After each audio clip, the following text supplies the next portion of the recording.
Hey guys, and welcome to the Working Money Channel. Goldman Sachs is predicting institutional adoption and regulation of blockchains and the fact that that will be maturing by 2024. Now, this was a statement they made earlier this year, and it was stated by one of their representatives, Matthew McDermott.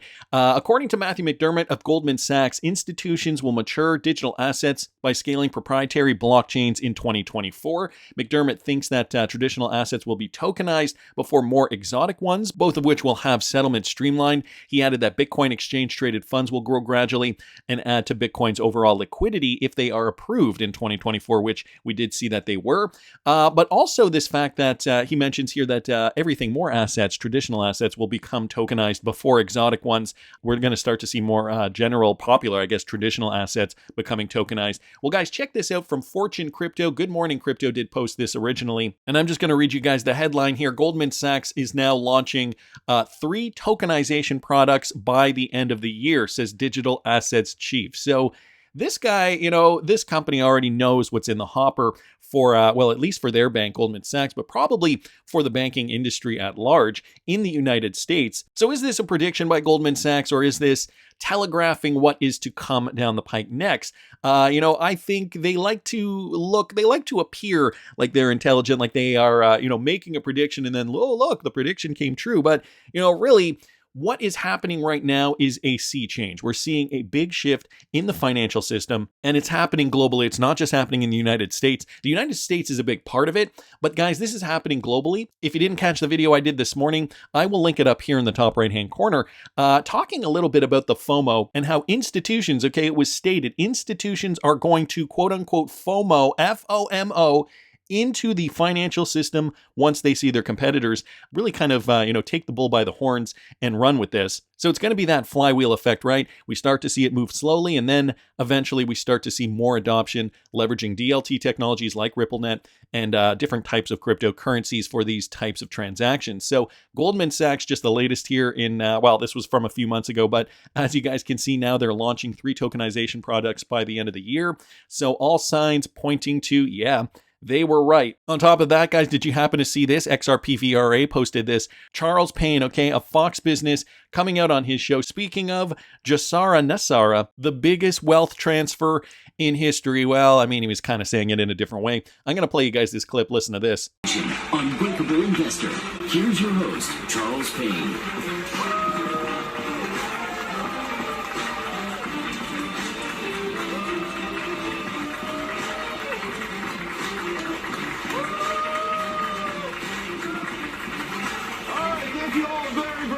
It's so great for you to be here, and hello at home, and welcome to our special town hall.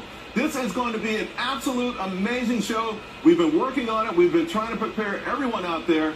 So listen, we're on the cusp with something absolutely amazing, and I think everyone's going to love and enjoy this show tremendously. Who is it? Who is it? Come in. What?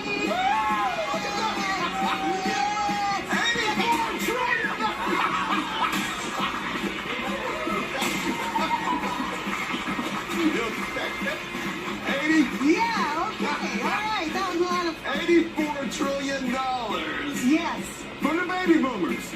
Yeah. You okay? Special gift. I'm good. It's good. Oh. Do you guys want this? Yeah. I'm putting it in my pocket. What are you talking about? So, explain this. This is from the baby boomers. It's for future prosperity? That's right. Because, we're going to die someday, and we're going to give all of our money to our kids. So, this is the biggest Even if they pop the investing confetti opportunity. in your face? Well, I'm not going to make that.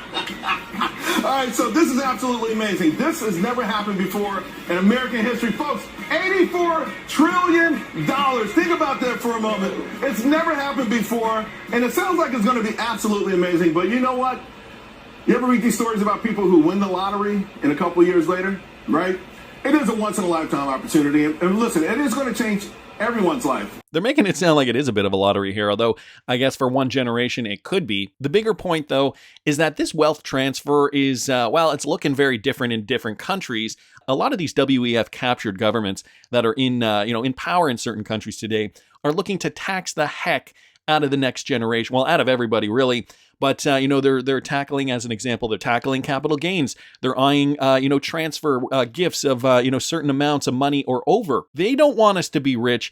They want to control us. And if this wealth transfer does transpire, with the current rules and the current system, that is $84 trillion going directly to millennials. And that's going to continue to perpetuate a system that they don't want us to be living in, okay? They want us to be controlled. They want us to be poor. They want this wealth transfer to be dispersed amongst other people in other nations, other socioeconomic classes.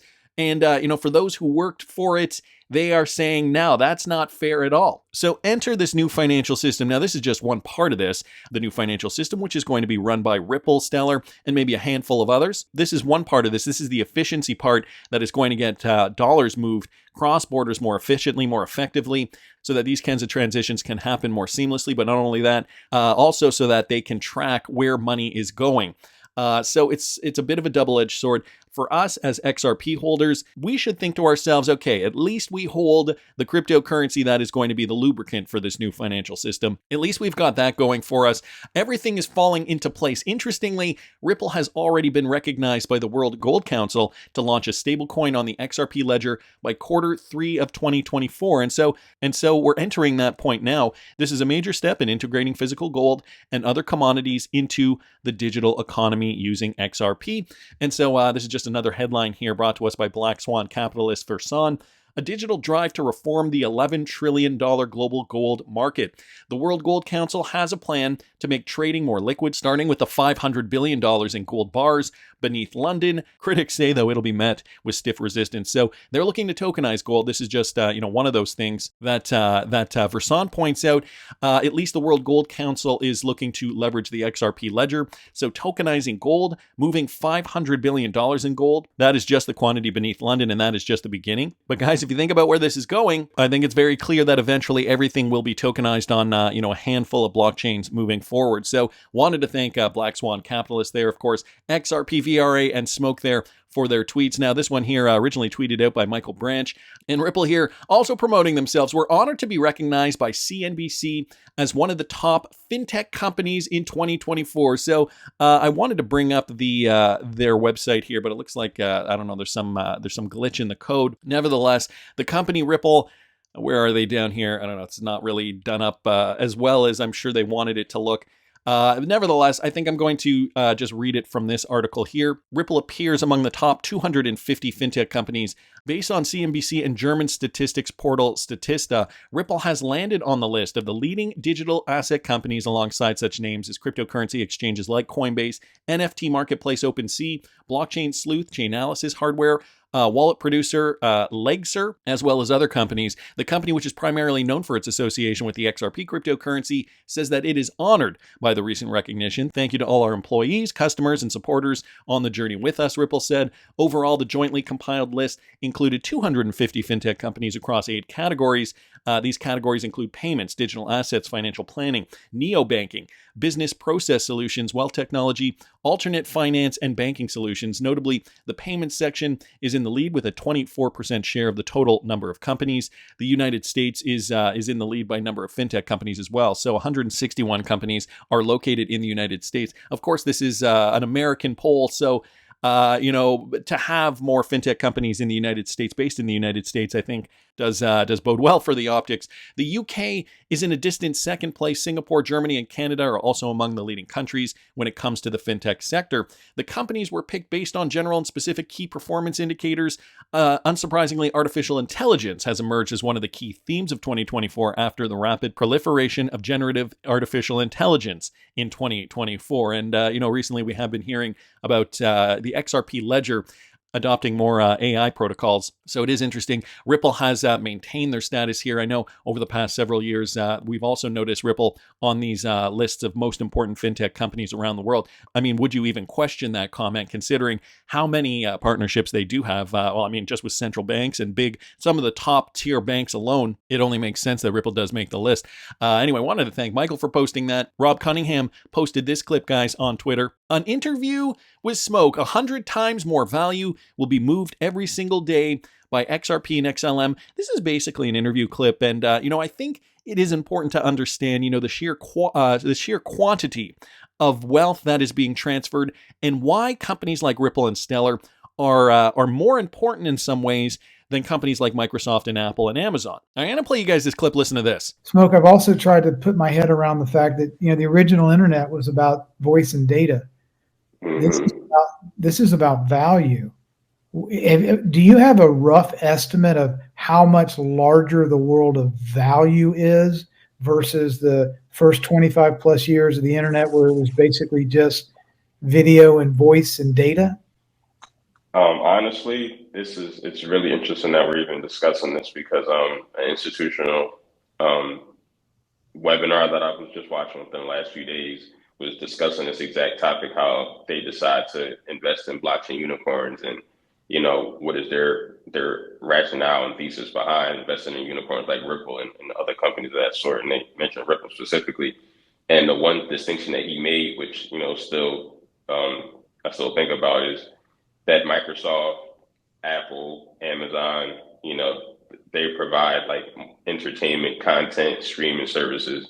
That has nothing to do with money. That of course they do things on the side, but they're not banks. They're not really focused on improving the payment system, not focused on improving the way value moves. They just focus on improving the way their service gets to their customers and loyal consumers.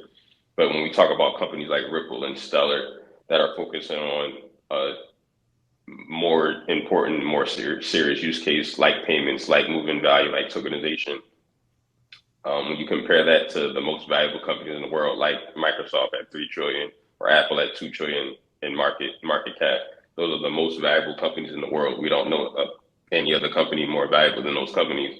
And companies like Ripple and companies like Stellar are solving an issue that is bigger than the market caps of all of these companies put together. So when you think of the valuation of a company that focuses on a use case like payments and value, as opposed to content, video, services, the level is already higher than the most valuable companies of today. And who wouldn't have loved to get into Apple or Amazon or Microsoft before their true potential was revealed to the world? So very insightful clip there from our very own Smoke from the XRP community on the Rob Cunningham show. So wanted to thank him for pointing that out. Guys, you got to think about it. Okay, again, these companies are moving so much when it comes to worldwide value. And even though companies like Microsoft and Apple and Amazon are global companies, they produce top tier products. It's just different because with companies like Ripple and Stellar, well, they are moving money, they are moving value.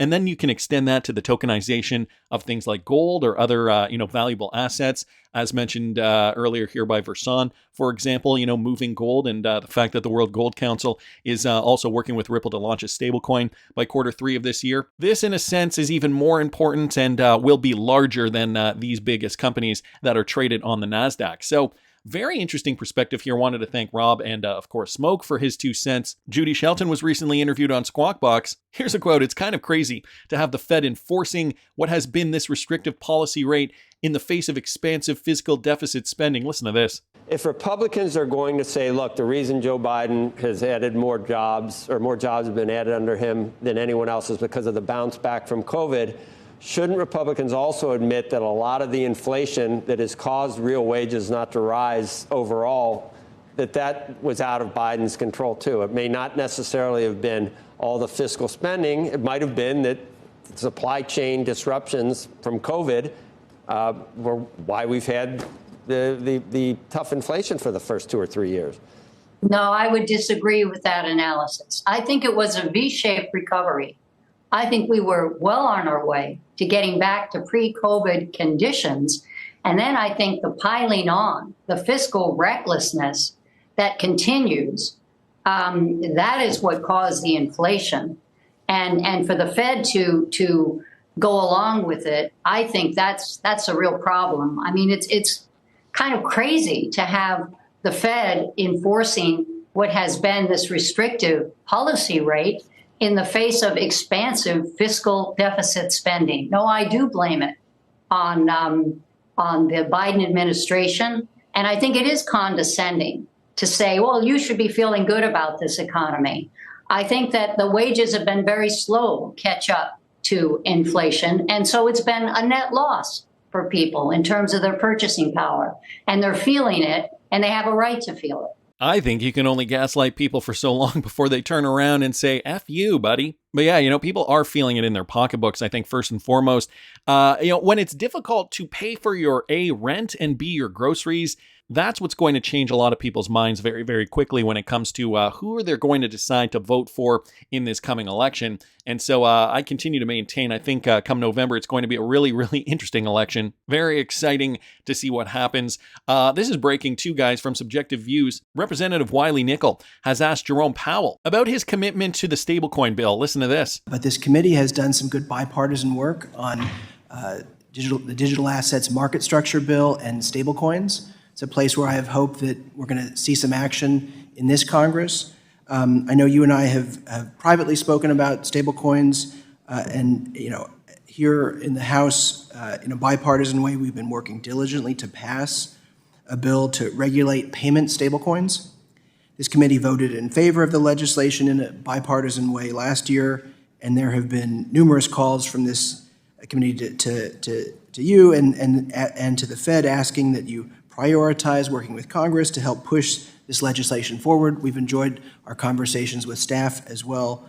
Can you commit to directing your staff to finalize and support passage of stablecoin legislation this year?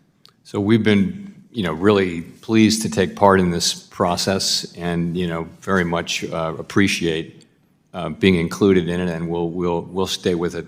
We think it's really important that we have a federal framework for stablecoins, and again, we'll be all in on working with you to get that done. So the Fed committed to stablecoins, but guys, in the same breath, this is what Jerome Powell said about the Fed, courtesy of King Valix here on Twitter. This is still getting me scratching my head. Listen to this. So eliminating the Federal Reserve is best for promoting economic stability. Yes. Did he just say by eliminating the Federal Reserve, that is best for promoting economic stability? I think it is. A few people here were tweeting this out like Zoom. Everything the Riddlers told us is coming to fruition. We were told this ages ago. Those who listen don't find this surprising at all. So eliminating the Federal Reserve. Guys, I'm going to play you guys the clip one more time. Here, listen again. So eliminating the Federal Reserve is best for promoting economic stability. Yes. Eliminating the Federal Reserve. Time and time again, we've seen riddles from Bearable Guy suggesting that, this new financial system does need to be revamped. Of course, we have been on a journey to do such a thing. The king is getting angrier and angrier as we're seeing more and more of this development occur. Just want to bring up the latest riddle here from Bearable Guy, the one from just last Christmas. As you guys can see, regulations are now green and transparent. We are now in the growing phase, blockchain technology looking to become a meaningful part of this new financial system. The king has lost his power. Brad Garlinghouse is now wearing the golden armor, and the new financial system, guys, put in place, stopping the old powers that be. And now in this bombshell clip, Jerome Powell actually saying eliminating the Federal Reserve is best for economic stability. So has this been telegraphed the entire time? Here's a World Economic Forum document confirming that cryptocurrencies can access a lender of last resort function. Remember this, guys. This one courtesy of Smoke here. Ban crypto for payments, but still allow citizens to hold it. This was part of the WEF document here from directly from their website. Monetary and financial stability. Banning cryptocurrency is one regulatory path that could favor central banks' maintenance of monetary sovereignty. Cryptocurrencies differ from traditional fiat money, controlled by a monetary sovereign, which is able to manage and control financial stability in a country through financial regulation and adjust money supply to provide adjustable monetary policy. So essentially saying we need to print money in order to control the public and in order to control the supply. But over here, guys, access as a lender of last resort. So these banks have historically been lenders of last resort. Let me read you guys this from the Faster Payments Council. Ripple has developed a solution that allows financial institutions and payment providers from around the world to connect within the global network to send and receive payments instantly with finality and transparency. The solution leverages a blockchain ledger partnered with a digital asset, which acts as a bridge between local fiat currencies, allowing institutions to eliminate pre-funding of destination accounts, reduce operational costs, and unlock capital. And of course, the definition of these approaches need further clarification with emphasis on three important requirements, namely the need for finality, the need for liquidity, and the need for a trusted lender of last resort. So who can you trust now? I mean, if central banks are, even as Jerome Powell is stating it, eliminating a central bank would actually improve economic stability. Who could be the lender of last resort if not a company like Ripple? Remember, guys, historically, a lender of last resort is an institution, usually a country's central bank, that offers loans to banks and other eligible institutions that are experiencing financial difficulty or are considered highly risky or near collapse. In the United States, the Federal Reserve acts as the lender of last resort to institutions that do not have any other means of borrowing and whose failure to obtain credit would dramatically affect the economy. Well, guys, if we cannot count on the Federal Reserve, are these documents suggesting that companies that deal with DLT technology that are highly liquid, holding cryptocurrencies like XRP, could these be the future lenders of last resort as per the World Economic Forum? Even this document down here from Up and Over saying limit the Federal Reserve's lender of last resort function to protect banks that overlend during easy money episodes. The Federal Reserve was assigned as a lender of last resort function. This amounts to standing bailout offers and encouraging banks and non-bank financial institutions to engage in reckless lending driven by speculation that both exacerbates the boom and bust cycles, leading to financial crisis. So guys, here we have it, a new financial system. Ripple in the top 250 fintech companies based in the United States. They could in fact replace the Federal Reserve as that lender of last resort. Are Goldman Sachs predictions coming true? Are we going to see more mature digital asset utilization in 2024? And is Ripple going to be at the center of it? I certainly think so, but that's just my opinion. I want to hear what you guys think. Please subscribe to the channel if you haven't already. Like the video if you like the content I'm providing. I always love hearing your comments. See you in the next one, guys.